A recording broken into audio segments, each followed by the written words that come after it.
ইয়াতে পক্ষী বহুত আছিলে। ইয়াতে সাপো আছে, বহুত ধৰণৰ প্ৰজাতিৰ সাপো ইয়াতে বাস কৰি আছে। লক্ষী ফেঁচা আছিল, হাইঠা কমচে কম বছৰত 5,000 10,000 হাইঠা আহি পেলাই ইয়াতে ইয়াৰ গুটিবিলাক খাই গছৰ। এতিয়া এইবিলাক চব মাৰি পেলোৱা হ'ল। মৌ 100 পৰা 150 বাহ মৌ লয়। এইবিলাক মৌবিলাক গেছ দি পেলাই মাৰি পেলাইছে ৰাতি ৰাতি। গছপুলি বৃক্ষৰোপণৰ নামত কোটি কোটি টকা ব্যৱহাৰ কৰিছে। ইপিনে ধ্বংসলীলা কৰি আছে। অকল এই গছ কেইজোপাই নহয়, সৰ্ব অসমতে গছ কাটি ধ্বংসলীলা কৰি আছে। পিছত দেখা যায় বিভিন্ন জেগাত ডাঙৰ ডাঙৰ পুৰঠা গছ কাটা গ'ল, তাত গৈ কিন্তু ৰাজঅট্টালিকা বনোৱা দেখা যায়। এই গোটেই গাঁৱৰ মানুহখিনি, ইয়াত অঞ্চলৰ মানুহখিনি নিয়মান হৈ গৈছে এই গছ কেইজোপা কটা। 200 বছৰ ওপৰ হ'ল। নমস্কাৰ বন্ধু বান্ধৱীসকল, সকলোকে স্বাগতম জনাইছোঁ। আৰু আজি আমি আপোনালোকক নতুন এটা ভিডিঅ' দেখুৱাবলৈ বিচাৰিম। আৰু এই ভিডিঅ'টো অন্যতকৈ পৃথক, কাৰণ উন্নয়নৰ নামত চৰকাৰে ধ্বংসলীলা কৰিছে। আমি প্ৰথমতে কৈছোঁ যে চৰকাৰে উন্নয়নৰ নামত ধ্বংসলীলা কৰিছে, প্ৰকৃতি ধ্বংস কৰিছে, প্ৰকৃতি ধ্বংসযজ্ঞ কৰিছে উন্নয়নৰ নামত। এই মুহূৰ্তত আমি নগাঁও ঢিং সংযোগী গড়কাপ্তানি পথৰ ঢিঙৰ চমুৱা গাঁৱত আমি উপস্থিত হৈছোঁ। মোৰ পিছফালে আপোনালোকে দেখিছে যে যিসমূহ পৰিৱেশ দেখিছে, যে দুজোপাকৈ 200 বছৰ পুৰণি গছ চৰকাৰে উন্নয়নৰ নামত কাটিছে। আৰু এই গছ দুজোপা কটাৰ ফলত বহু পক্ষীৰ মৃত্যুমুখত পৰিছে। আৰু অতিকৈ গুৰুত্বপূৰ্ণ কথা এইটোৱেই যে প্ৰায় শতাধিক মৌবাহ আছিলে। এই মৌবাহসমূহ কিন্তু বৰ্তমান সময়ত ভাঙি চূৰ্ণ বিচূৰ্ণ হৈছে আৰু বহু মৌৰ মৃত্যুমুখত পৰিছে। এইখিনিতে প্ৰশ্ন উত্থাপিত হয় যে চৰকাৰে উন্নয়নৰ নামত কিয় প্ৰকৃতি ধ্বংসযজ্ঞ কৰিছে। এই প্ৰশ্ন কিন্তু সকলোৰে মনত উদয় হৈছে। আৰু উন্নয়নৰ নামত এয়া আচলতে উন্নয়ন নে প্ৰকৃতি ধ্বংসযজ্ঞ, এই বিষয়ে কিন্তু নগাঁও জিলা আয়ুক্তক ইয়াৰ দল সংগঠনেই হওক বা স্থানীয় ৰাইজেই হওক স্মাৰক পত্ৰ প্ৰদান কৰিছিলে। কিন্তু এইসমূহ যে ফুটুকাৰ ফেনত পৰিণত হ'ল, কোনো গুৰুত্ব আৰোপ নকৰিলে। মোৰ লগত স্থানীয় ৰাইজ আছে, মই জানিম যে খুৰা, এই যি দুজোপাকৈ 200 বছৰীয়া পুৰণি গছ উন্নয়নৰ নামত কাটি দিয়া হ'ল, ইয়াত বহু পক্ষী আছিলে, শতাধিক মৌবাহ আছিলে, এই সকলোবোৰ ধ্বংস হৈ গ'ল। আপোনালোকে জিলা আয়ুক্তক স্মাৰক পত্ৰ প্ৰদান কৰিছিলে, কিন্তু কোনো গুৰুত্ব নিদিলে। কি ক'ব আপুনি? তেখেতসকলে আহোঁতে যাওঁতে বিভিন্ন কাৰ্যসূচীত যাওঁতে দেখি তেখেতসকলেও নিজে দেখিছে গছকেইজোপা। কিন্তু আচলতে প্ৰকৃতিৰ যি চৰাই চিৰিকটি গোটেইবিলাকৰ আশ্ৰয়স্থলী নাইকিয়া হ'ল। আৰু দ্বিতীয় কথা, আমাৰ প্ৰতিবেশী মানুহবিলাকৰো মানে এটা ঠিকনা হেৰাল গছকেইজোপা কাটা যোৱাৰ পিছত। আৰু দৰ্শনাৰ্থী যিবিলাক পদাতিক বাহিৰা মানুহ, এইখিনিতে আহিলেগৈ বৰগছকেইজোপা, ঢিং চমুৱা গাঁৱৰ বৰগছকেইজোপাৰ ওচৰতে আমাক ৰখাই দিব ওচৰে পাজৰে। সেই ঠিকনাটোও এতিয়া নাইকিয়া হ'ল, কাৰণ গছকেইজোপা নাপালে মানুহবিলাকে। বহুত মানুহে এনেকুৱা আছে, আপোনাৰ ঘৰ চিনি নাপায়, গছকেইজোপা ওচৰত দিলে আমি বিচাৰি পাম, কিন্তু গছকেইজোপাই যেতিয়া বিচাৰি নাপাব, ঘৰ বিচাৰ কিমান কষ্টকৰ হ'ব। ৰাইজে অকল চৰকাৰে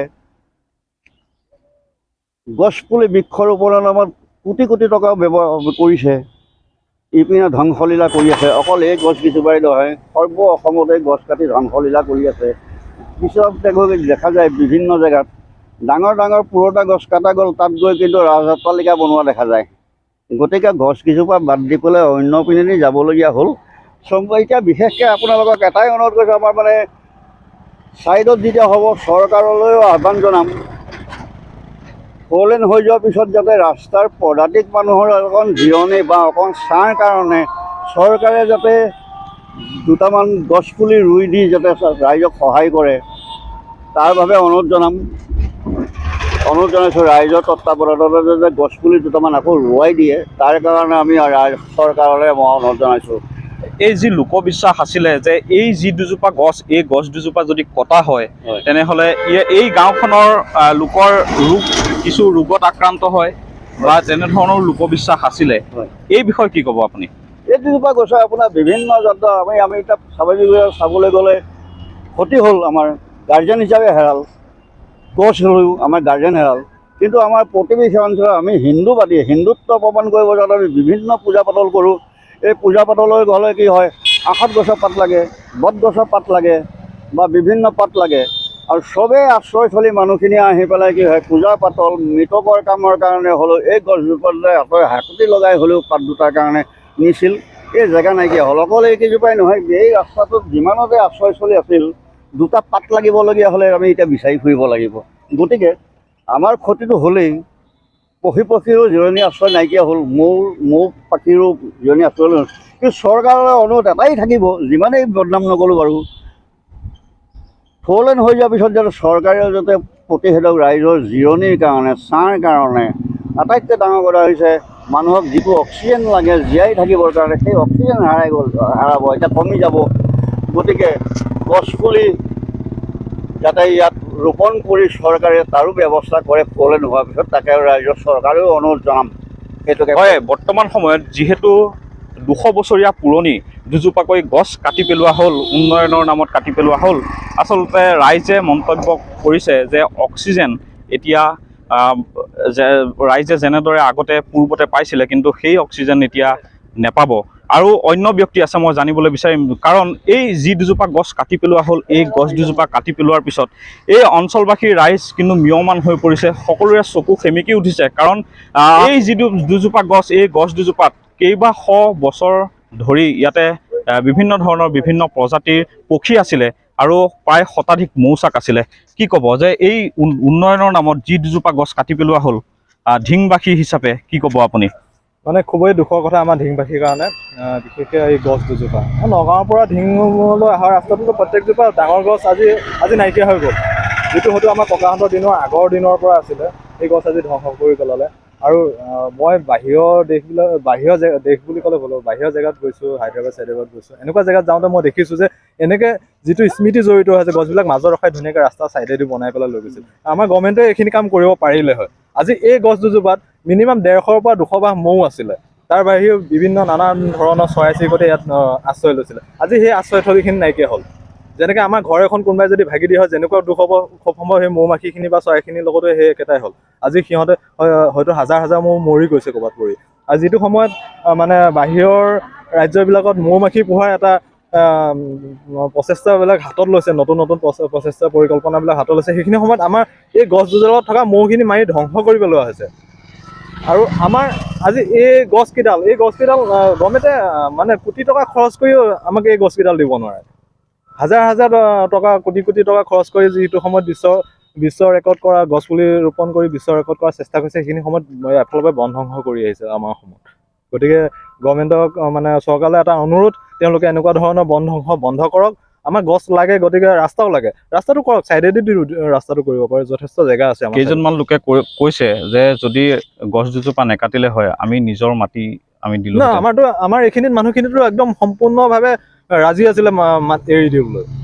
কাৰণ এনেও আমাৰ ৰাস্তাৰ পৰা 50 ফুটলৈকে আমাৰ ৰাস্তা মাটি থাকে। গতিকে যিখিনি প্ৰয়োজন আছিলে আমাৰ মানুহখিনিয়ে দিলে হয়, সাজু আছিলে। কিন্তু আমাৰ গাৰ্জেণ্টৰ দৰে খাৰা হৈ থকা গছ দুজোপা আজি ধ্বংস কৰি পেলালে। যিখিনি আমাৰ ঢিঙত সোমোৱাৰ লগতে প্ৰত্যেকজন মানুহক আদৰণি জনাইছিলে এই গছ দুজোপাই, মৌ মাখিখিনি বা চৰাই চিৰিকটিখিনি, সেইখিনি আজি নাইকিয়া হৈ গ'ল। কিন্তু আপোনালোকে নগাঁও জিলা আয়ুক্তক আপোনালোকে স্মাৰক পত্ৰ প্ৰদান কৰিছিলে যে গছ দুজোপা ৰক্ষা কৰিব লাগে, কিন্তু সেইবিলাকনো কি কৰিব, ওপৰৰ পৰা মানে ওপৰৰ কথা, আমাৰ দৰে মানুহৰ কথানো কি বুজি পাব। গতিকে অনুৰোধহে জনাইছোঁ তেওঁলোকক, আৰু যাতে এনেকুৱা ধ্বংসযজ্ঞ নকৰে, আমাৰ প্ৰকৃতিখন জীয়াই থাকিব দিয়ক। য'ত বিভিন্ন ধৰণৰ মৌ মাখি চৰাই চিৰিকটি বাহ লৈছিলে, সেইখিনি কমচে কম জীয়াই ৰাখক। আৰু চৰকাৰলৈ মোৰ এইটো অনুৰোধ।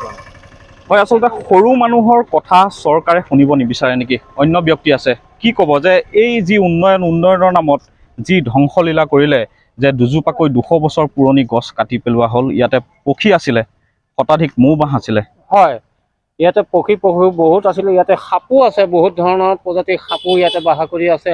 লক্ষী ফেঁচা আছিল, হাইঠা কমচে কম বছৰত 5,000 10,000 হাইঠা আহি পেলাই ইয়াৰ গুটিবিলাক খাই গছৰ।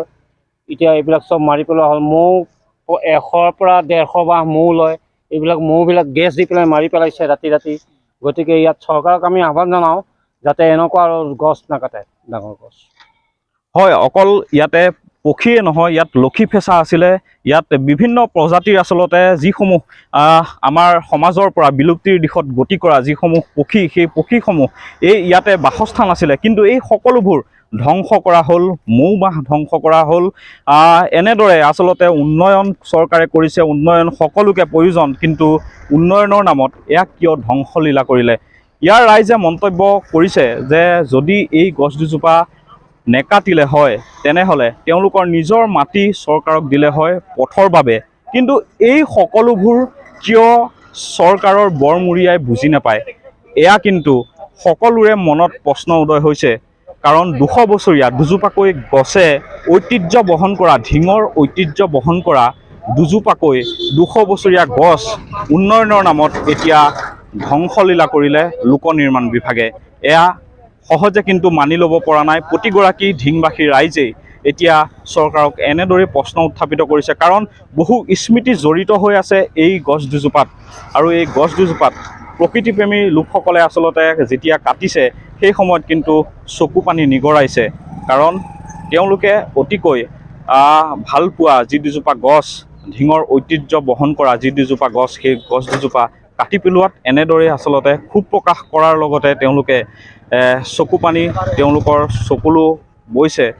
ইয়াৰ মূল এটাই কাৰণ, উন্নয়ন সকলোকে প্ৰয়োজন, কিন্তু উন্নয়নৰ নামত এনেধৰণৰ যি প্ৰকৃতি ধ্বংসযজ্ঞ, সেই প্ৰকৃতি ধ্বংসযজ্ঞ কিন্তু কোনেও নিবিচাৰে। আপোনালোকে কমেণ্টৰ জৰিয়তে জনাব যে এই যি চৰকাৰে উন্নয়নৰ নামত প্ৰকৃতি ধ্বংসযজ্ঞ কৰিলে এয়া কিমান গ্ৰহণযোগ্য।